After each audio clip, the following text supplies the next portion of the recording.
Friend, welcome to my channel. তো আমার ছোট্ট বাগানটি, ছোট্ট ছাদ বাগান, এখানে ছোট ছোট গাছেও বেগুন টেগুন সবকিছু ধরেছে। আর ওই যে দেখছো একটা লাউ পাকতা না, অনেকগুলো লাউ ধরেছে। আর এইদিকে দেখছো মাটি নেই, আবার দুটো বেগুন ধরে বসে আছে। একটা বেগুন গাছ যেটা এখনো ফুল দিচ্ছে, আর এদিকে সরষা গাছ আর আলু গাছ, সরষা গাছ লাগিয়েছে। আর এটা একটা বেগুন গাছ যেখানে অনেক অনেক ফুল ধরেছে, আর একটা ছোট বেগুনও ধরেছে, কাটা বেগুনের। কিন্তু গাছটায় দেখলাম একটু কোনো মাটি নেই, শেকড় বেরিয়ে গেছে। আর ওইদিকে আরো টমেটো গাছ আছে, শসা গাছ আছে। আর আমি মাটির সাথে কিছু মিক্সও করি, সেটা হলো ধানের তুষ আর ডিম খোলার গুঁড়ো, সবগুলো মিশিয়ে দিলাম যাতে বেগুনের ফুলগুলো ধরে। আমার ছোট্ট গাছটি আরো বেগুন ধরে।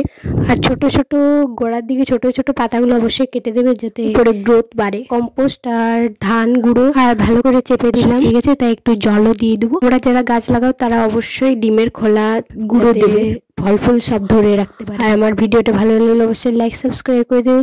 Bye bye.